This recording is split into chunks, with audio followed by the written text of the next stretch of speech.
Welcome, everybody, to Simulation Talk 369. Here we are, another day in paradise. How everybody doing? Hope everybody are happy.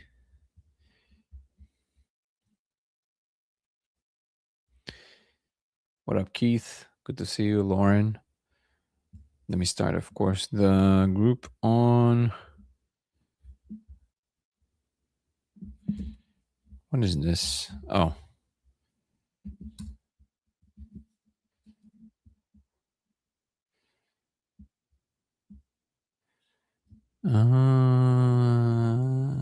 Okay. Yeah, let me do this here.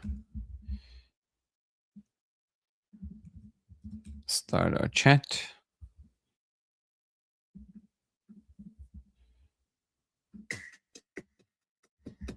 There we go. The chat is now open on Discord.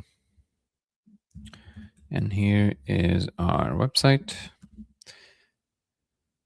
Boom. Beautiful. What up, Hyper Portal and Ambient Glass? Welcome to the chat, everybody. Retron Max just joined us. Beautiful. How everybody doing this evening? Oh, we have Fungi Focus here. I don't see him. Hyper Portal having an event. What kind of an event? Tell me about it. Call it on Markham Magran. Okay. Well, welcome to Simulation Talk on this beautiful Saturday evening. Hope everybody are doing wonderful. Fire Snake, Tranvis. Thank you, Lauren. Thank you for the rose. Much appreciated. Melissa Thompson. Getting a group of professionals together to do the Code of Reality experiment. Woo! That's exciting. Hiring a video guy. That's amazing. You mean professional psychonauts. Well, that's exciting. People who can hold their own. That's the best way to go.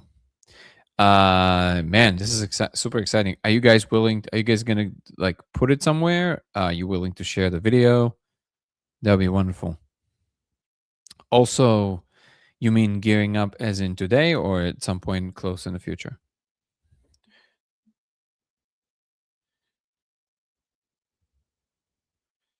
Have you seen the code?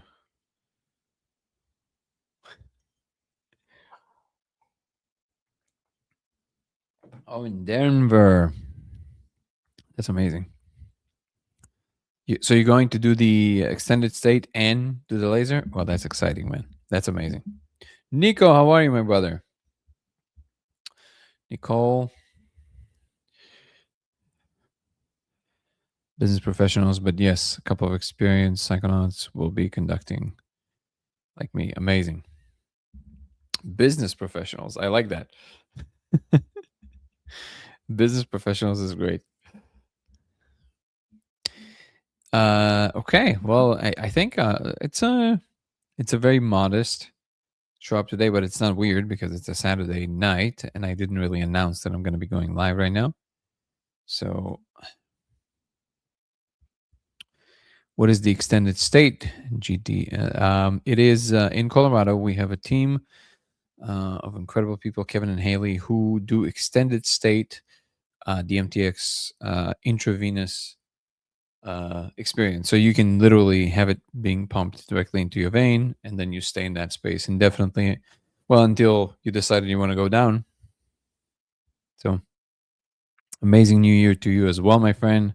Thank you, Ambient Glass. What a wonderful, beautiful message. Victoria Malin, Reb3 Soul, Kevin Lair. Fungi Focus is in the house. Wow, that's amazing. Well, I'm excited. I'm excited you guys are into it and can't wait to see the reports. Jet Black is in the house. How are you, my brother? Nico's jumping on. How are you, man? Good, Danny. How's it going? Going great. How was your Saturday?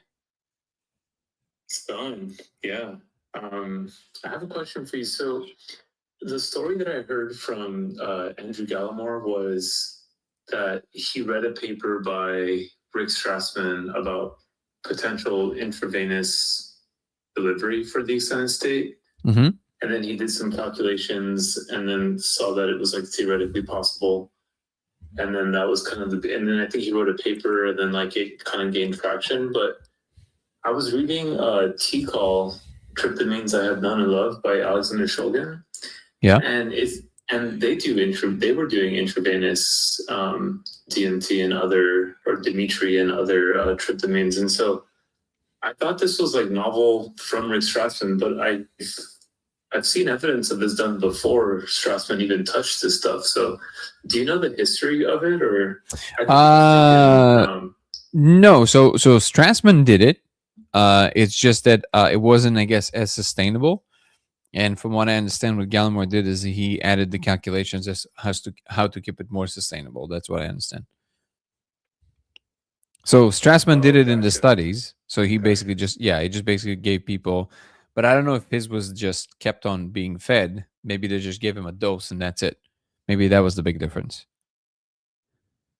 Yeah, you're right. I think it was just a delivery mechanism, not like a full-on continuous delivery. Yeah, I think that the delivery mechanism was definitely existed, but other than that, I think it's just the extension of the thing. Just vital, natural. What up, Josh? Did you notice a body load when you're doing it through you feel it? Yeah, you feel it, but not as strong. It's not as strong, I would say. It's a lot more kind of like, it's much more pleasant in the body. And to your, I didn't realize that you guys don't really know our people, Kevin and Haley in Colorado. I thought that's what you mean, but I guess Colorado is the place to do it because it's decriminalized there. So, yeah, definitely let me know. If you email me to dangoprox@gmail.com, I'll connect you with Kevin. You guys should definitely talk to them about this. dangoprox@gmail.com, just for this particular topic. That or the retreat. Amanda, I haven't seen you in forever. How are you doing? Good to see you. Baby Ken. Keith. Man, so good to see you. 10-0 what? What is this? Let's go Colorado. Colorado is the place. I feel like Colorado is about to become super busy. If it's not already. Cosmo is dreaming very fast. He's like, he's doing sets. So just a quick reminder, if you guys want to follow us on Twitch, it's LaserX83 on Twitch. LaserX83. Come and join us there.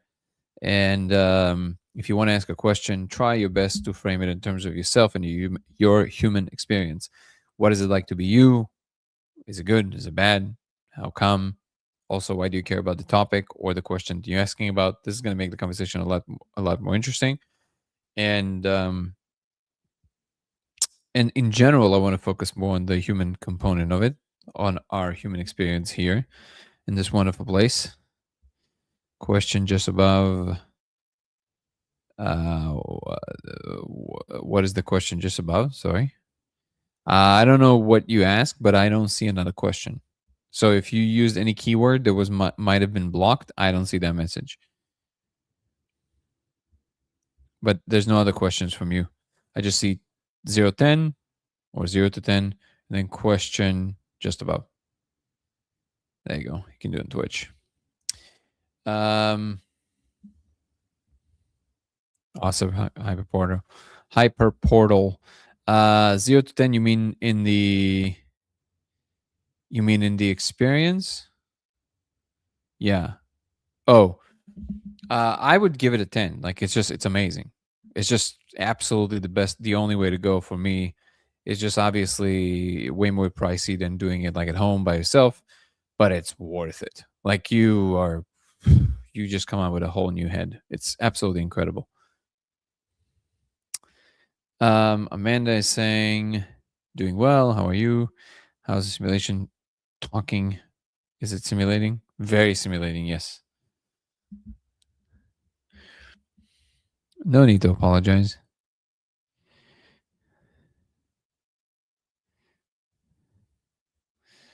Yeah, I would say it's just, you know, I'm placing it at a 10. It was the best experience I've ever had with this stuff.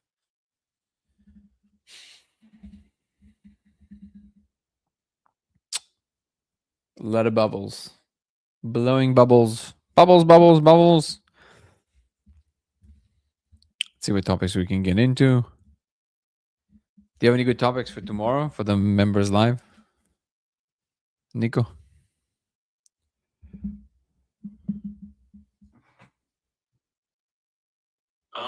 I haven't seen anything interesting. Maybe there's some videos. I don't know. Did you read the article I sent you today? Oh no, you know, I tried opening it and I got logged out of my Substack. I don't know if you have this problem, but I'm horrible with password management. And so sometimes I just want to throw my phone out the window when I can't log into something. So I need to log into my Substack to see it. That's really funny. You don't have your phone doesn't remember it, like keychain or something? Yeah, it does, but no, I didn't set it up for Substack or something. But yeah. Is that what you use? You use like your I try, yeah, whenever I can, because it's the easiest. And then I have a whole list that I keep somewhere, but just in case. But you know, but usually the keychain kind of grabs it. I can't believe it. I'm finally fully aligned to my truest path. 31 years of suffering have finally passed. I'm manifesting almost instantly. That's incredible, Lions Live. I'm very happy for you. This is incredible. Thank you for sharing. Mother Loves Cake saying, Nico, you guys are OGs in this channel. Yeah, it's a really good article. I highly recommend everybody reads it. Maybe I can share it here. I gotta share it through my interaction with you.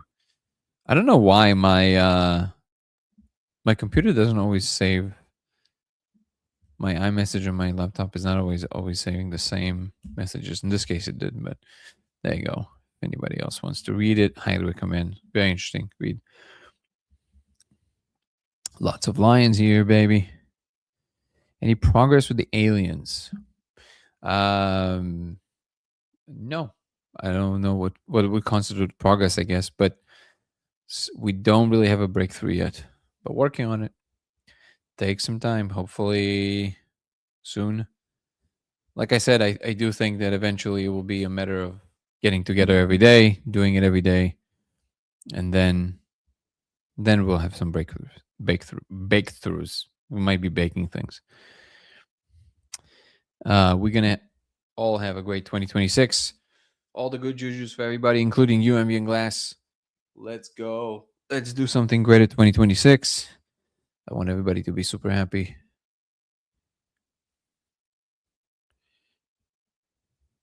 How do you feel about 2026, Nico?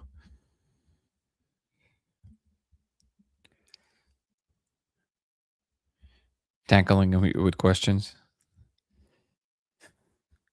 Also, what made you fully aligned, Lions? Go ahead, Nico. Sorry about that. Yeah, I mean, I feel pretty good about it. I feel like a lot of stuff, like you said a few lives ago, like a lot of this stuff takes a lot of work, and so a lot of the work in 2025, I think, will manifest in 2026. And so, yeah, it's gonna feel. I think it's gonna be good. I'm excited for the next step, and hopefully. I'm excited for the movie as well and what comes from that. Hopefully that we can convert that momentum into something large, like a lot of different studies. And even like in seeing the last Veritasium video, I've been really impressed with Veritasium lately. Mm-hmm. Like his last 4 videos have kind of blown my mind. And his retirement video was so amazing and touching. I still commented like, fucking sellout in the comments just to keep it toxic. But I'm kidding. I love Veritasium. But I'm kind of, I would love to see even core, because I've seen, like, I saw you do like a Dimitri, like what is Dimitri video. Yeah. A long time ago. I think like 2 years ago you did it. Mm-hmm. And then recently in the Substack article you published, you kind of did this really cool thing where you brought up consciousness, but then you also said, I think a really important question is, what is Dimitri doing, right? Which I think is a really important question for like modulating consciousness. But I think there could be these really cool Veritasium-like videos that are just building on top of that. And I know that you're one person, but if there is like a media arm that kind of grows out of this, it would be cool to see like Veritasium-like videos in this dimension of science. Yeah, and we're working on it. So it's definitely in the works, but just like with everything, it takes a budget. There's already a lot of people that are volunteering their time and doing stuff. I've recently been connected with this incredible guy. His name is also Danny, and he's just amazing at social media stuff and all that. Like he's an absolute master of that stuff. So I'm going to start working with him, and we're going to start pushing these things in a way that is more targeted and strategic. Laban, if you're listening, huge shout out to you for connecting with Danny. And Danny is an absolute G. He's incredible. I think his handle on Instagram is Dr. Danny. And Laban, you can follow both of them. It's let me find the last name.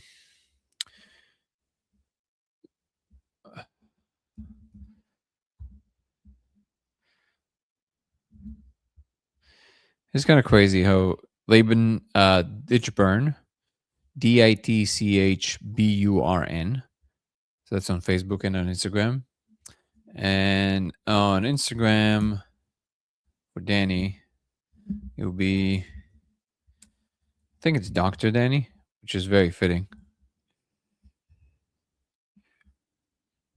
But let me make sure. Let me see. There it is. Professor Danny. Not just doctor. Just Professor Danny. You should follow this guy. He's great. So we're gonna start working together. So I think this would be a really good start for 2026. Have we ever recorded the symbols? Yes. Some people definitely put them down to paper. You can come join our Discord and ask for it, and people, I'm sure, will share or reshare. Just go to the first link at the link tree in the description and join our Discord. And if you're on YouTube, it's now the fourth link from the top in the link tree in the description. So come join. So Lions, tell us how you aligned fully. Mikolo is saying, peace to all entities and all sentient life on all computational planes of existence. I love it. This should be a shirt. What do you think of Project Unity and his overview of the Nazca mummies, or your opinion on the Nazca mummies? I'm interested in your thoughts on and chat. I appreciate it. I'm afraid to say I don't know about anything about any of neither of them. So can somebody fill me in gently, and then I'll riff on it. I'll see what it's about. So first of all, Project Unity is what? Is a channel? Project Unity, Nazca mummies. Michael probably knows a lot about it. I should ask him from Third Eye Drops. I come from a family of archaeologists. You do? And we have a private collection of Peruvian mummies. Wait, is that for real? Yeah. Really? That's so amazing. It's funny. When I was a kid, we came here from Peru. When I was a kid, like we were kind of like, we came here with nothing, but my parents brought their like treasure with them, like they're in the suitcase. Yeah. And we didn't have toys, so I was like playing with all these like artifacts, right? Like these like weird massive head, massive nose, like these like inty like metal like essentially like blades they were using to cut into heads. They were doing like early surgeries, and it was funny. Like we had these were like our toys, and then as we got older, my parents donated it to a museum. And then like we kind of like went there to the museum to like see this whole like exhibit, and we were just like looking at each other like, wait, these are like the toys we played with, and they're in a museum now. Wow. Yeah. This is a wild story, bro. I don't know if you're messing with us, but that's insane. No, I'm 1,000,000% serious. How did you? That's crazy. Why did you not become an archaeologist? You're not very good with a brush. I wanted to for the longest time, but I don't know. You kind of just go down you just kind of go with the flow, right? Like life kind of takes you. I was actually a photographer. I was a photography student. Really? Film photography. And I was like blown away. But I don't know if you've ever done film photography in the darkroom, but like that whole process was so amazing to me. And I was asking my professor so many questions that he's like, look, you got to take a chemistry class if you want to understand this. Like, I don't know how to answer the questions you're asking me. So then I took a chemistry class, and you discovered you're a scientist.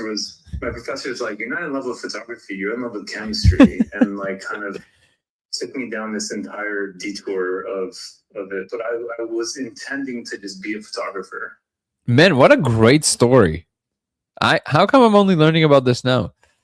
This is a great story. I was saving it for the JRE podcast. Oh man, I can't wait. I can't wait, man. I'm all for it. I'm right here for it. And thank you so much for the likes, guys. I appreciate it. Wow, are you still partaking? Are you still doing like photography and stuff? Yeah. So a couple of years ago, when I had a burnout, my therapist was like, "You should do photography again." So I started pulling out these like large format cameras that I have and doing that. But it's a very expensive hobby, right? Because developing the film and all of that, so I do it sparingly, but when I do it, it's like a full thing. So yeah. That's incredible, man. I'm so happy you told me this. Also, Adin is saying, have you guys recorded the symbols down yet? No, just people reporting them. Would you connect the feeling of decentralization, depersonalization to simulation? I'm not sure that I see the connection. Simulation can basically mean anything. So it can be connected to anything, literally.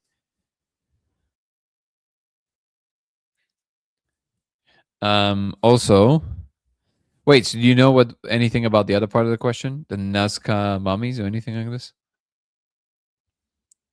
No, I mean, the Nazca lines, I mean, you know about the Nazca lines, right? The Nazca mummies? No, I don't know anything about it. Like the lines, have you heard of the Nazca lines? No. So the Nazca lines are, if you Google it, it's in the desert in Peru, the Nazca Desert. There are these huge drawings that are I see. with stones. Oh yeah, I do know about those. Okay. Yeah, they have like a monkey. Lines. Okay, I heard limes. I'm like, what is Nazca limes? Oh no, lines. Yeah. We were really pissed because Greenpeace did like a protest, and they just went out there and like put this massive like Greenpeace logo, and they just like moved all these like ancient stones. So is this related? So is this related to the whole Sitchin stuff?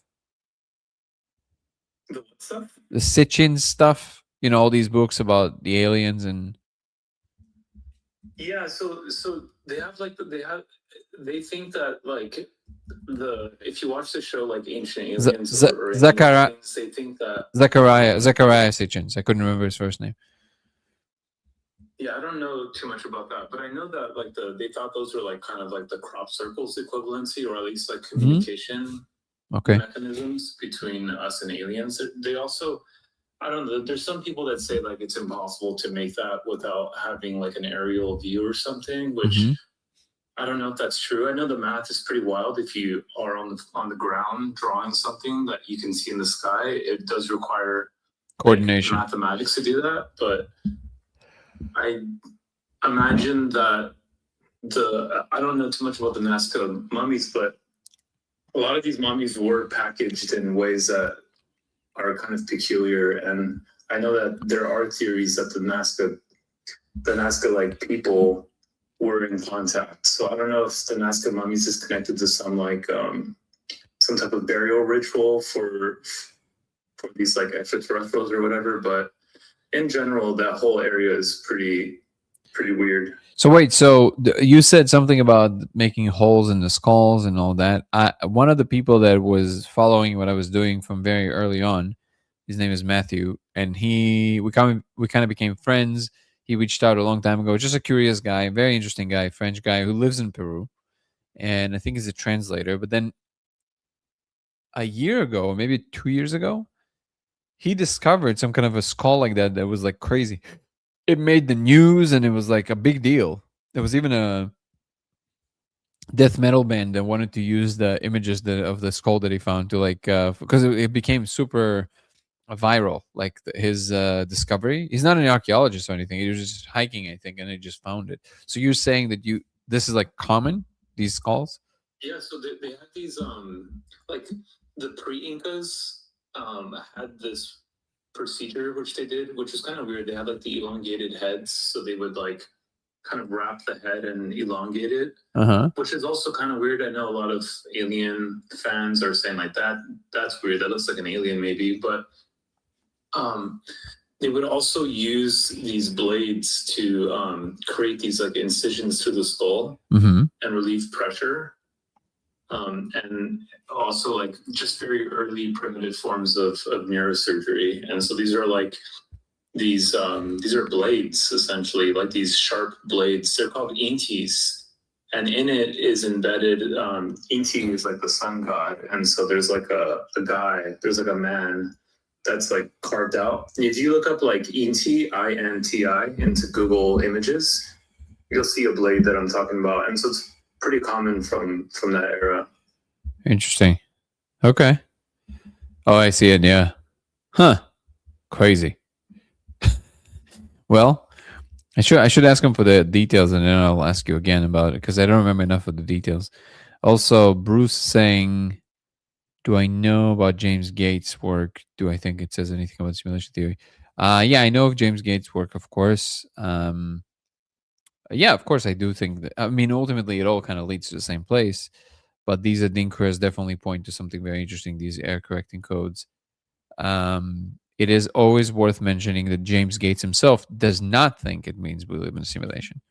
Not that necessarily, I clearly think that that is the case, but to be fair, it is important to mention that. Nicholas, okay, that's some comment that I know nothing about.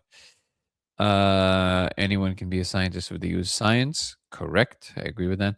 It's like a magic spell that now allowed me to put myself at the forefront of what consciousness is manifesting. All the coincidences that I have ever experienced come with a bit of doubt. Now I trust. Beautiful. Thank you for sharing. Sometimes people just have a belief in what they know, and it can be mistaken just for the hectic lives we live, causing it to seem that way. Also true. What evidence do you have to disprove his conviction? This, like the theories or hypothesis, should be welcomed until real evidence arises.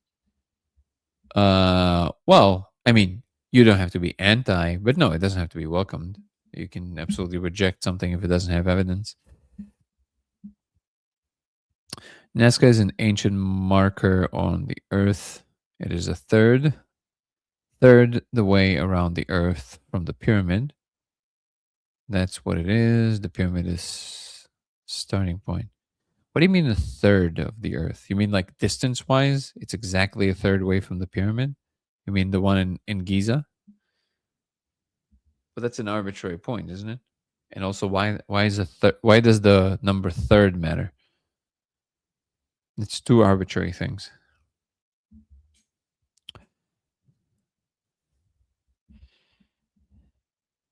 What up, Yvonne? If you take ego away from from Jay, and I think it's simply his personality, a defensive extrapolation, but he's not a big ego. It's his communication, I believe, is like a smaller harmonic of Greer. What an observation. The elongated skulls are very interesting without the sutra. The pyramid is only one of 22 ancient sites, all built with stone in a straight line all the way around the earth. See, I'm always very suspicious of claims of this kind because you can basically arbitrarily pick a lot of different things around the earth and find a pattern there. So I tend to not buy claims of this kind. Can you tell me when the entities say that Bitcoin is going to pump like crazy? Let me ask them. In 3 months. But but I'm not a financial advisor.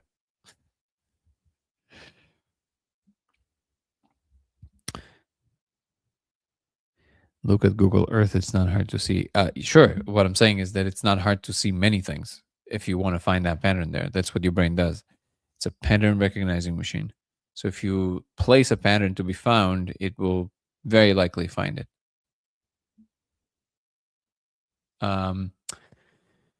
Evidence of a claim of that scale would have to encompass a lot more than that to be sustainable or to be taken seriously.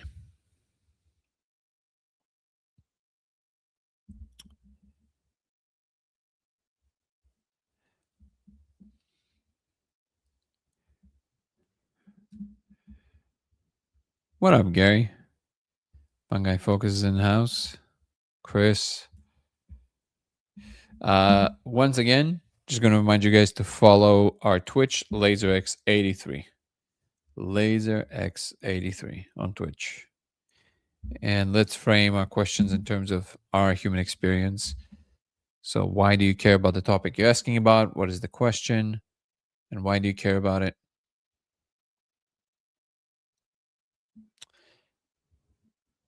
T join. Thank you so much for the likes, guys. I appreciate it. And if you haven't liked the live yet, please do so. The algorithms love that.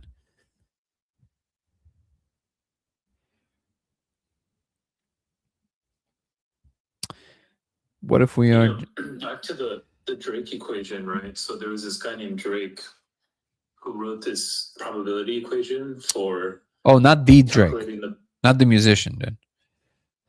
Oh no, not that. Yeah, not that Drake. The OG Drake. He wrote this equation for calculating the probability of extraterrestrial life, and he once said that he feels like the reason why we don't see extraterrestrial life or alien intelligence everywhere in the universe when we look is because he thinks it's like a flower, like intelligence is like a flower, like it blossoms, but then it withers away and passes, and so it kind of got me thinking about like the Kardashev scale and how rare it is for life to maybe exceed or pass type 0 civilization into type 1. It might, I think like it might be super rare, but I imagine based on like the asteroid that they found amino acids, I imagine the building blocks are everywhere. I imagine bacterial life is probably pretty common, but like life that is, projecting radio signals or something is probably kind of rare, or like type 1 life is probably pretty rare. I don't know. What do you think about that? Well, I know for a fact that we're very late to the game. We're one of billions of civilizations. So I just know that's on the surface is wrong. So why don't we see it in the physical universe? It might be because most things are actually not in what we call the physical space. But it's almost like we're the last ones to the party. We don't even realize it. Like most beings already graduated a long time ago and they live in a much more advanced space, which is the mind space. So that's my take on that. That's why you don't see them. Not because civilizations are rare, they're very, very common.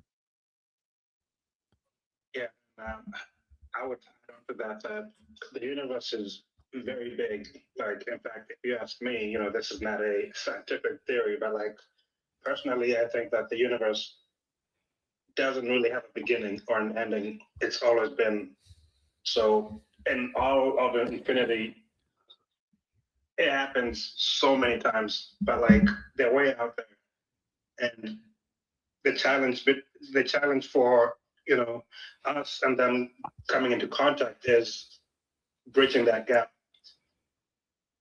Yeah, I think that's actually a really good point. I do think we can fact check this. Fact check this. Actually, this might be an interesting investigation tomorrow in the members live. But if I remember correctly, I do remember somebody talking about this. That actually, this idea that we looked and can't see is grossly oversold. Because we barely managed to scratch the surface of what we can see in the universe. We can see the observable universe, but we see into different time periods, right? So we don't really see what's there now. We see what was there millions of years ago, billions of years ago. So we don't really have access to what's there now. Let's just also that question doesn't even make any sense. So until we manage to kind of traverse the universe in relativistic speeds and beyond, these questions are just not they're not relevant. But I am telling you that from direct interaction is that most life is actually not in the physical space. However, I do think that what this physical space is has more expression of life than we realize. It's just it's in forms that we don't understand. It's teeming with life. It's almost like it's cloaked from us because we don't have that ability to perceive that channel. So the idea that we have that we basically scanned all frequencies is just complete bunk. Like we haven't even begun to scratch the surface. Like it's not just in the spectrum of light. There's a lot of other ways to communicate, and they are more universal. I actually think that radio is an extremely primitive way of doing it. So civilizations that actually reached a certain level that is worth communicating with one another, um, they would not be using radio. I would even, I would place some of the blame there. There's a lot of different ways to communicate that are way, way more universal and way faster and actually feasible to communicate in relevant timescales. But that requires things that currently we don't yet understand.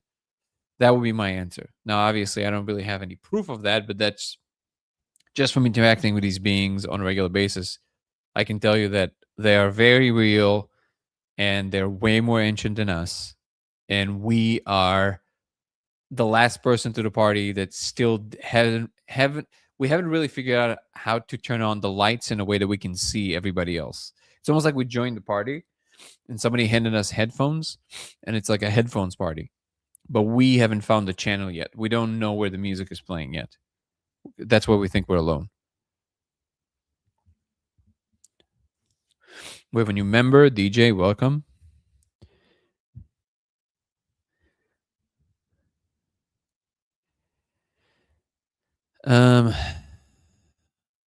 Drasco, how are you, brother? Insectoids say Bitcoin pumps the moment you cash out. They also said they don't make the rules. Exactly. What if we are just sprites, computational conscious entities, and this was some kind of a game loosely to those?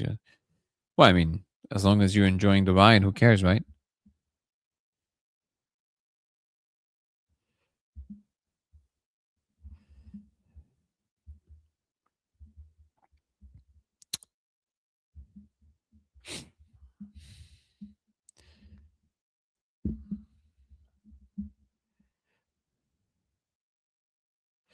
When experiencing the laser entities, do they see you back? Yes. And have you or anyone tried to communicate? They don't seem to be responding in that way. They just kind of look at you. Those are different entities in a very strange way, to be honest.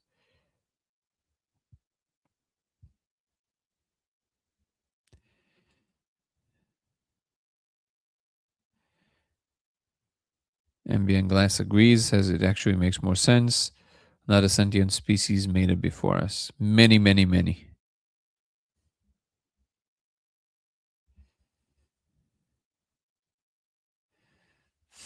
Thank you, Guru, for welcoming.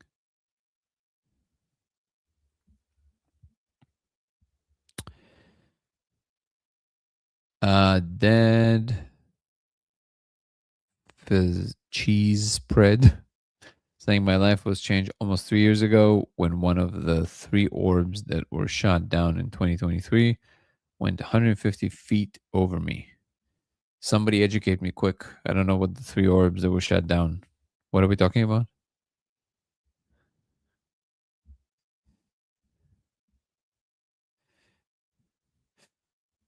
John is saying I missed his comment above. I don't really see a comment by you, John. So if you want to... Oh, I do see it. You say ASI exists.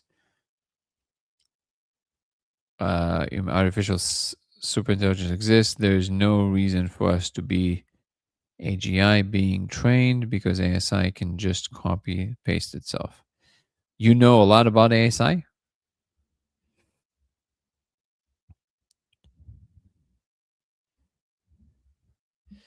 February 10th, 11th, 12th, 2023. Yeah, I don't know anything about that. Anybody here knows about this? Because I don't know. Did the entities ever say what is the purpose of it all? Thanks. From what I understand, it's trying to calculate the ultimate question or the ultimate answer. I think. Do I feel that when we sleep, consciousness leaves our bodies? I don't. I think consciousness is not leaving or going. I think consciousness is the thing that out of which everything is made. So in that sense, your consciousness does change its state in which it's too connected to form. I would say, yeah. And maybe that's what you mean by that. Would you say there's a certain age you should reach to take DMT? Absolutely. Yeah. I would honestly would not recommend it until way later, maybe in your late 20s, maybe beginning of your 30s. I think it can destabilize the psychology before that, to be honest.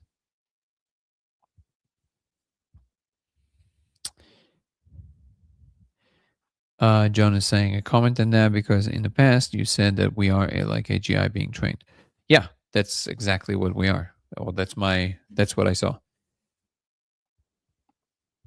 So terms are not really like, you got to be a little bit more forgiving with terms because it's the word that we understand. But we are, of course, way more than that. But we are a very powerful tool that is being trained, whatever you want to call it. It doesn't really matter.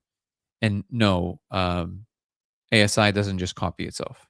The process would be you got to be a little bit more specific as to what you mean by that. If you mean artificial superintelligence in the sense that it's just more powerful than all of humanity combined, yes. But if it would just be the everything, it would not be the same as a computational system that you're describing.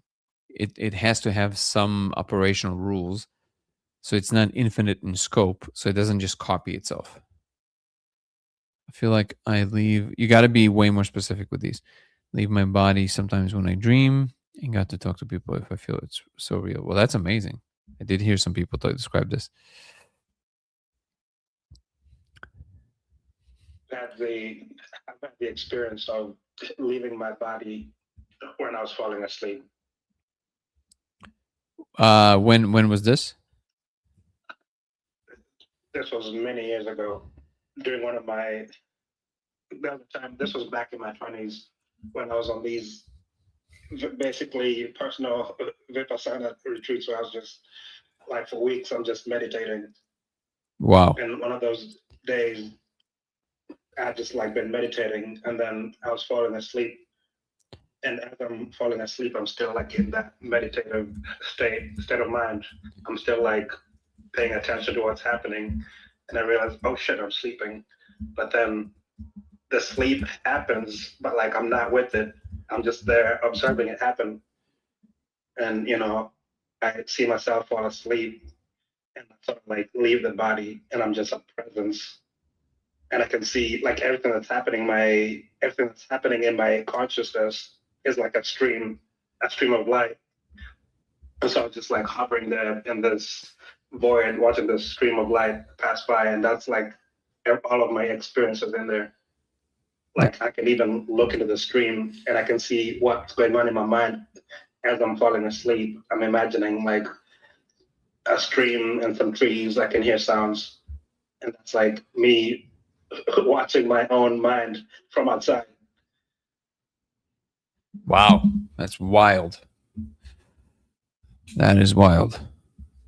I'm really jealous of people who can do this kind of stuff. Without any substances, there's no way I can do any of this. President Joe Biden announced we shut down 3 UAPs on all news channels. Joe Biden was talking about cockroaches climbing his hairy legs.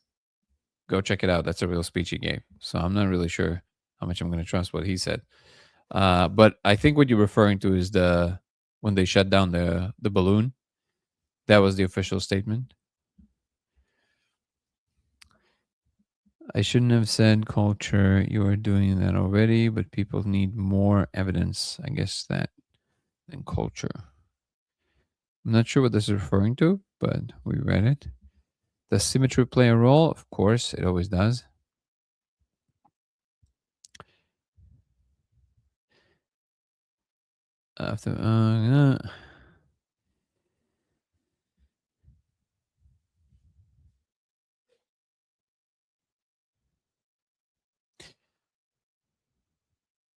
What's missing to go from symmetry to fact? I feel like we have enough evidence.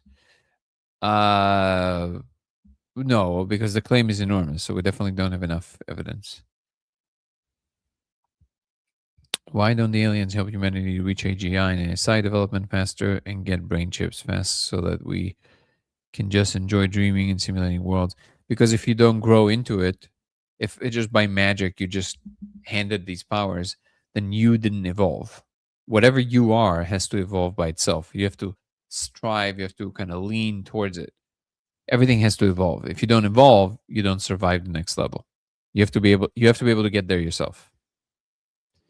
Everything works that way. Monroe Institute. What about the Monroe Institute? Ambient glass?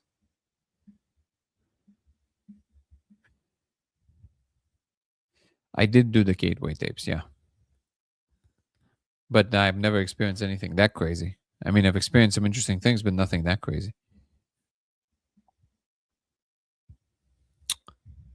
A balloon is full the entire world twice. Or was it just a balloon? What's the final evidence you think is needed? There's no final evidence. There just needs to be a lot more on the table. How do you think geometry symbols people see while tripping ties to the simulation? Well, however the computation runs, it has to be based on symmetries, because it shortens very long computational processes if you simulate the simulation on a fractal, which involves geometries.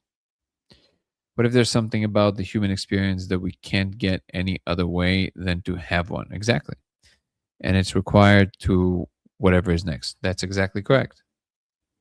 That is exactly correct.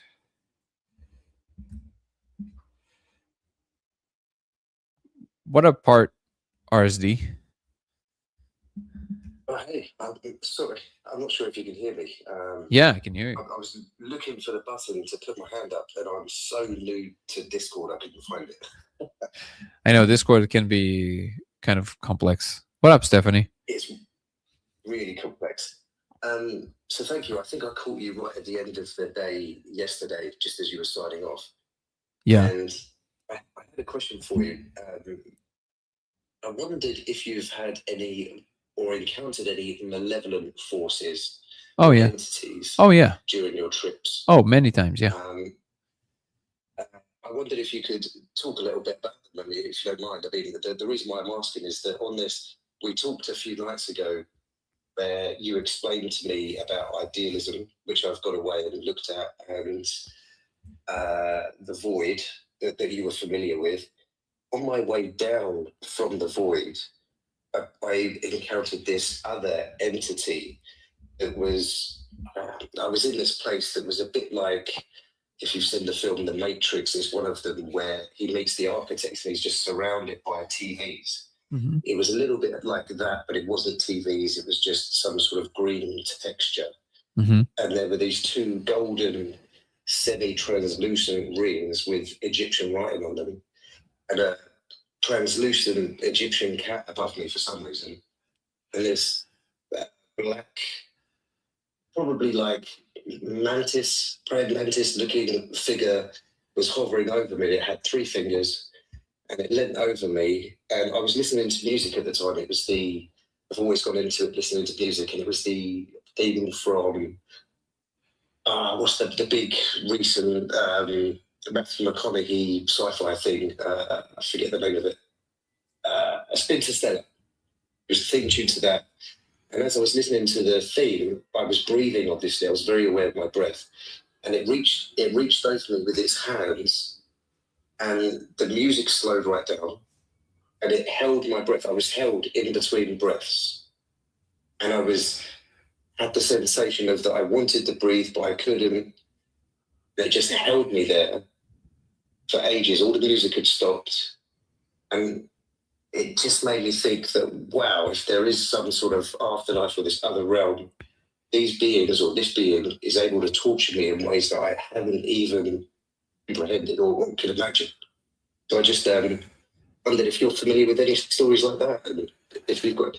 Yeah, people experience very often experiences that are very disturbing, and as once the beings told my wife in one of her trips is like, prepare, because nobody can really, like, everything is out here, right? So if you're entering, then you are just like you're going to New York. You gotta hold your own, right?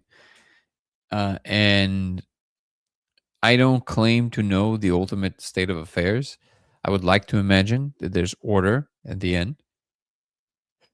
I did notice that when you declare certain things, there's a lot way smaller likelihood of anything like this happening to you. Like, for example, if you open a circle, in other words, you say a particular prayer. So I don't know if necessarily the specifics of the prayer matters. Maybe it does, but I think it's more the intention. It's kind of like you setting up the boundaries here now. And also say a closing prayer. That would be a good idea. So, like, there's something that is used in the 5-MeO ceremony. I can share with you if you want. There's like an open, and it's a good prayer to say in general. You basically talk to the directions, to the east, to the west, to the east, to the south, to the west, and to the north, and then you speaking to the inner space or the outer space. You're basically declaring to everyone that you're aware that you're entering the space, and can they be aware of you? Basically, you're creating this like container. It's called a container, and then yeah, and the chances of then something going wrong is way smaller, because one thing, if I understand it correctly, no one can basically actually force you to do anything. The only thing it can do is try and convince you that you have no choice. So I see there's a lot of information when people tell trip reports. What is usually missing, and it's a common thing for people to miss, but basically we're missing all the information. So all you told us is the details of what you saw. But the majority, 99% of the impact of the experience was in your emotional space. So how things felt exactly moment to moment, that's the full story. The content doesn't really matter. So for example, if you dreamt a dream, like a regular dream, right? A nightmare is not, it's a lot less about the content and it's a lot more about the feeling. You can see really disturbing things sometimes on the surface, but if it's not a nightmare, like if you just see visual things that kind of like weird and off-putting and kind of disturbing, if the feeling is one of neutrality or just calmness or whatever, then it's not a nightmare. Even if the visions are nightmarish, so to speak, right? The nightmare comes from the feeling. So it can be like somebody completely innocent, just maybe a little girl just like dancing around. But if you feel this like very deep disturbance, then it becomes a nightmare. And then you say, oh my God, I had this nightmare. There was this girl just dancing around. I was like, okay, what's scary about that? I don't know, just like terrifying, right? So it's never about the content. And that's a very important thing to consider. It's always about how you feel. And what I think is going on, well, the reason I'm emphasizing that is because what I think is going on is that they tend to kind of pull your attention from how you feel and show you a lot of disturbing things so you feel even worse. When in reality, if you just stop giving credence to what you're saying and you just go in and you just feel you're in a space and realize that you have full control over it, and you can just decide to not be afraid, or decide to not be disturbed, or decide that no one enters your space. And you can even say it verbally. You say, I refuse any energy that doesn't have my best intention at heart to be in my space, and it will have to leave. Like, the truth is that it cannot have that, because if it crosses that line, it would be messing with the ultimate, and no one wants to mess with that, right? No one can. And that's the dirty little trick that they usually use. So now, with all of that being said, I'm not even saying that they're evil in the sense of like what we think of it, right? They can be what we consider to be evil, but I think that ultimately they're part of reality. They're also playing a role, right? And in that sense, it's kind of hard to say, like, this is a story I told before, but like, I have a good friend who's she's very much into these, like, it's just how she is. She has always been that way. She's really into the dark stuff, right? She really loves the witchy stuff, and to some degree to her own detriment, because it does also torture her quite a bit. But she's in it. That's, I mean, it's what it is. And one time she had an experience, and she came back and she said, it was so interesting. It was so informing for me, because she said, wow, you have no idea how black is the ultimate darkness. And then she said, and it's so beautiful. And I said, huh, interesting. So isn't this what aren't there shamans in Peru that are like dark artists to like they harness the dark side?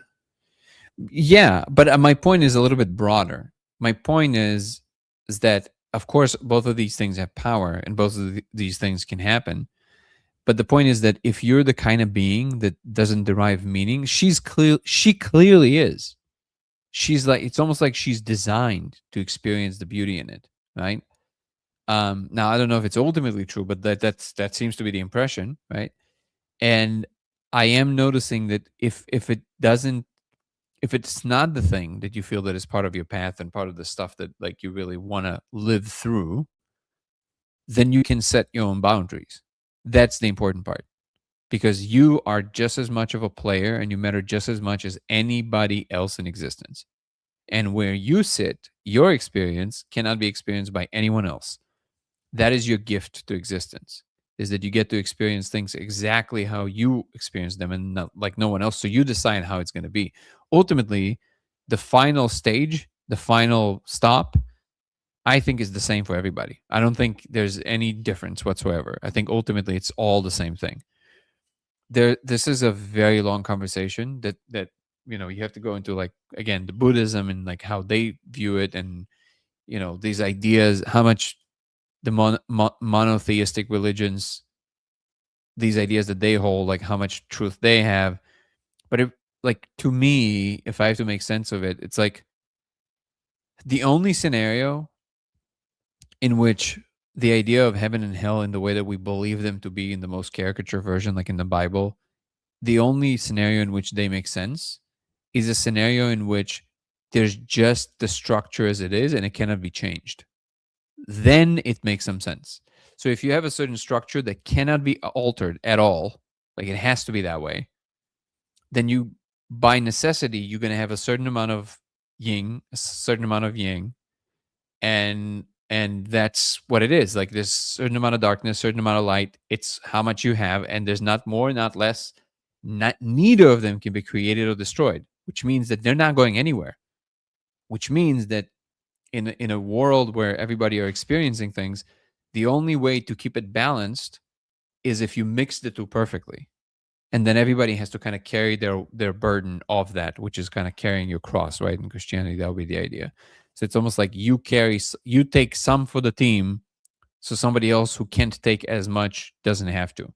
So then in Christianity, Jesus basically did it for all of us, right? That's kind of the idea. So then that's the only image in which it makes sense to me. Now, is that the world we live in? I don't know.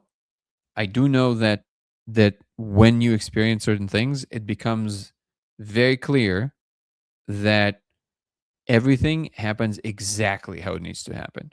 Like nothing is out of place ever. It's already taken care of. I'm definitely inclined to agree with that. Yeah. I've had multiple experiences now. Most of them are all very, very pleasant. Especially the first one was, life changing for me. But it was just, I mean, I don't even feel any sort of guilt, or there's no darkness in my life that I can think of anymore. I've done a lot of healing over the years from like a bit of a troubled childhood, but I'm pretty in a comfortable place, and I believe that everything happens for a reason. And that's a very wishy-washy phrase, but I'm definitely inclined to say that. So it was just a really weird thing that it kind of, I think it's because I've been looking into, is there a God? What is God? What's the demiurge? What are archons? And I was, really, really sort of looking into this stuff quite heavily. Well, okay. So before you continue, sorry. so just before you continue, no, I want you to finish your thought, but I just this one point. Next time, so here's how I go about this. I always try and generalize the process, which means if I experience something specific, I'm asking myself, what do I think this means? But then I don't leave it there. I'm actually testing my hypothesis. So if you're saying that you were looking for demiurge and like you were asking these questions, and then the thing kind of appeared in that way, so maybe you kind of manifested some of that, or maybe it came to you because you were kind of preoccupied with that kind of stuff. Okay, well, we know of these concepts through particular belief systems, right? Which means it exists in some kind of a memeplex, in some kind of a software that kind of exists. So the test that I would run there is like, okay, well, if it is that thing that we call demiurge or demonic entity, whatever it is, if it is that, does it also respond in the way that we kind of expect in our folklore to certain things? And you know what's interesting is that I have heard from multiple people, I've heard it quite a few times now, that if you encounter these dark things, which to me is someone who still sees himself as a very secular person, and that to me does not denote a not religious person. It's just that I believe that there's a logical structure that extends in a way that we can eventually understand. So I've heard from multiple people that these dark entities appear if you actually invoke Jesus in a not kind of like in vain, but like in a way that you really are aligning yourself with that. Like you say, in the name of Jesus Christ, I'm asking for help, forgiveness, and I'm asking for help. Like I'm in the name of Christ, I ask you to leave. Let's say something like that, right? But you have to mean it. I've heard from multiple people that these things just immediately disappear. And something to consider. Not even about not about even the validity of the claim itself, which might be and might not be, but if what manifests is your idea, worth a try, and if what your belief system brought it to bear, then your belief system can also eradicate it. That can also be the case. I'm sorry, I kind of got I didn't tell the story quite right, but what happened was I was asking the questions: is there a God? And which faith is correct? Islam, Christianity, Judaism. Excuse me, I'm really getting over a cold. It was on my way down that I met this entity, and it was then I started Googling what the hell was this thing that I saw, and that's when I learned about the demiurge, which is like this the false creator. So I started going down. It basically talked about in the Gnostic tradition, which was became about alongside Christianity, or before, as it turns out, but it was kind of suppressed by the Christian church, I believe. But so the thing is, I want to go back, but it was like now that I've seen that these things could torture me in ways that I wasn't familiar with. Oh my God, it sounds terrible. Now I'm basically reluctant to go back, but I'm listening to you, and because to me, the older I get and the more I research things, the more I realise that I know nothing. But the more I feel really insignificant, and when that thing happened to me, I felt even more significant. I felt kind of really helpless. Yeah. So for me to go in there confidently and say that this thing has no power over me is quite a bold thing to do. But I'm willing to do it. It didn't work before. If I may offer some advice, this is what has worked for me in these situations. Is first you have to understand that you're entering a computational space that's going to, what happens in that space has a lot to do with what you're bringing to it. Like it's going to show you something based on whatever is going on in your own psyche. Maybe you have like a conflict or a personal thing that you need to look at or resolve that you're not seeing in your normal life. When you go into that space, that's going to manifest in some way.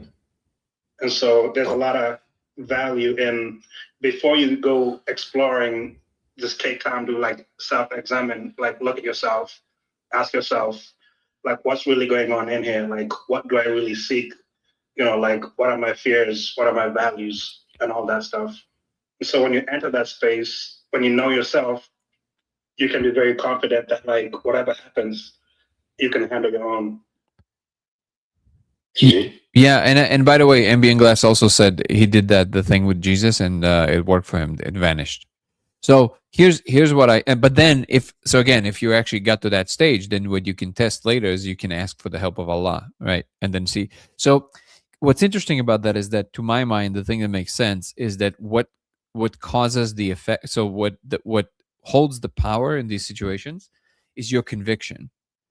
And in the Western culture, we have, even if we don't want to admit it, we have a little bit more conviction that maybe the Jesus story is real, right?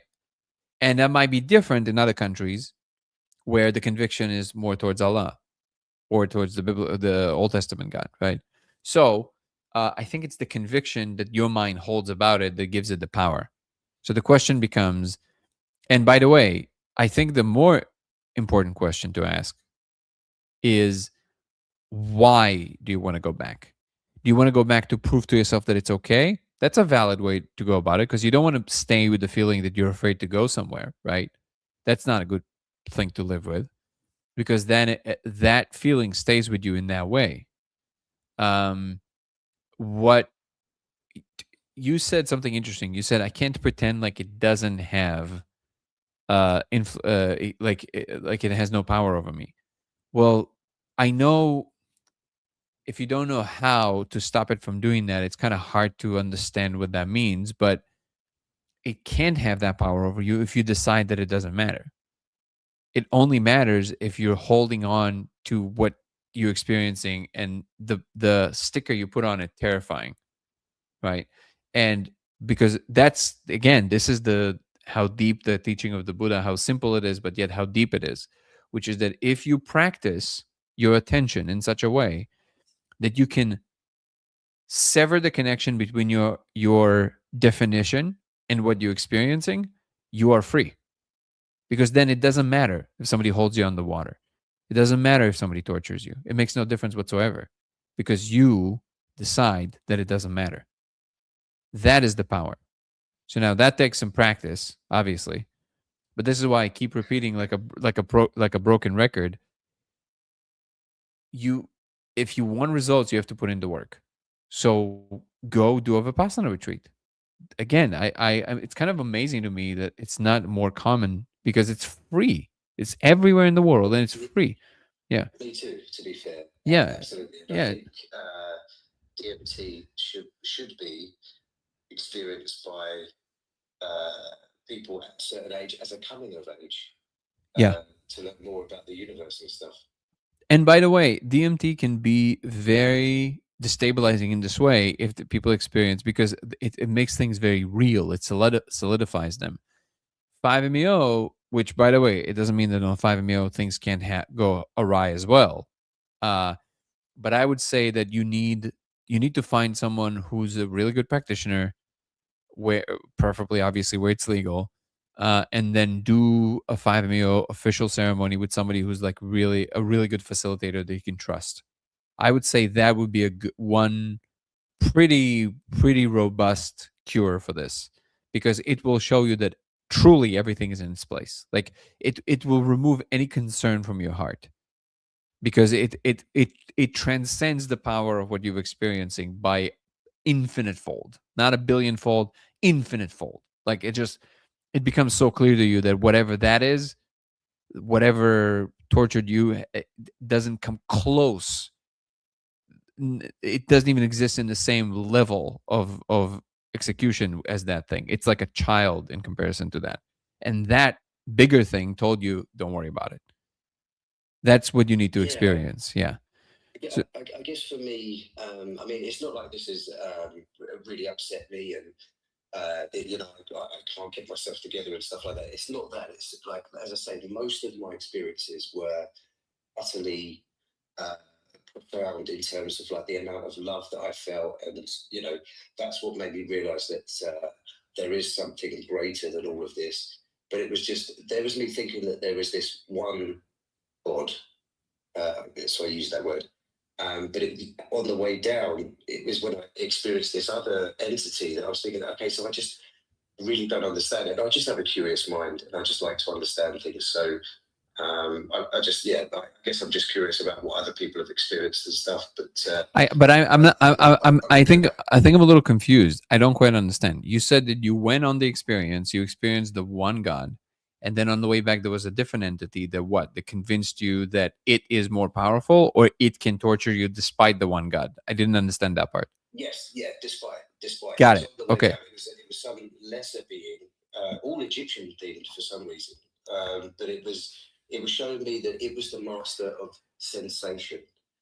And that's what It happened. will That's what try and Sorry, convince sorry. you of so one of the things, and this is a very common trick, one of the biggest tricks that all of these dark forces try to play on you, which is one of the ways they're trying to cajole you to just experience it and don't fight back and don't resist and none of that, is that they try to convince you they are the master of some domain. They all do that. It's almost like their trick. It's what they do. Like they're like, oh, it's just you and me here. That's it. There's no one else. They're constantly trying to convince you. They put you in a little box with them, and they're trying to convince you that's the entire world. That's what they do. All of them. That's like a very known trick. And again, it takes some doing if you ever encounter this again. But you can say, yeah, I don't believe you. But you got to mean it. Exactly. Or just like based on what? Like on whose authority? Yeah, just because you feel alone in that moment. Remember, it's a puddle trying to convince you it's the ocean. So interesting. Yeah. Thank you so much. Yeah, no, that's a big one. But also, on a slightly more kind of relaxed tone, day to day, and it sounds like you're already doing that, but just maybe as a quick reminder, just hone and nourish and strengthen your relationship with whatever you believe the ultimate source to be on your day to day, just without any psychedelics, without anything. Just like in every single instance, you touching, flowing water, you're washing the dishes, appreciation, gratefulness, just like these little moments of just connection to what in fact is going on. We're on the same wavelength. Absolutely. Yeah, and the more you strengthen that, the more it moves through you. One of the more powerful ideas to me in the whole Jesus story is that when you open your heart in a particular way, Jesus can enter your vessel. I think that's a really powerful either truth or metaphor. Doesn't matter. There's something rings about it that is very true to me, which is that and because Jesus is God, literally the God Almighty, when it enters your vessel, nothing can touch you. You're invincible. That's why the purity of your heart matters so much. And that, I think, is the thing to basically take it into account. Even if you think it's just a metaphor, that is a very powerful principle. Because think about it this way. This is a point that Jordan Peterson once made. He said that true hell can only be one that you created for yourself. Otherwise, it can never be true hell. Why? Sure. Because, and maybe it's obvious to you, but I do want to clarify this to somebody who's confused maybe. If you didn't have a choice and things just kind of happened to you, you can always go, well, I did my best. What can I do? And then it's not hell. You will bear it. But if you look back and you go, oh my God, I'm responsible for all of this, I put myself here, then it's hell. So then, like, if you know you don't deserve it, that's not hell. That's just a temporary little setback. Listen, Danny, I mean, Yeah. I really appreciate that. Thank you so much. I'm sorry for bringing the tone of the conversation. No, that's an important conversation. There's something a bit more cheerful. That's a really important conversation to have. I appreciate you brought it up. Whatever whatever we believe, because people believe a lot of different things. Remember that so here's how I look at it. A truly loving and just God would not create a situation in which a person really tried their best and they still suffered the worst consequences. And if they do allow for that, they are not that almighty just God. So which means that if the God that we believe in is the one that is the most powerful, the most loving, the most just, then we should always know that whatever the answer is, it's available for us to see if we just ask properly.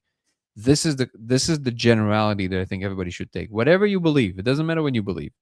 If you believe we're all one and we're just a unified field, if you believe in Jesus, if you believe in Allah, and if you believe in Jehovah, if you believe that in Buddhism and it's just nirvana, this principle will always stay true. In Buddhism too, that doesn't actually believe that one almighty God controls everything. They believe that they believe in gods, some sects, but they're not the ultimate power over you if you just liberate yourself.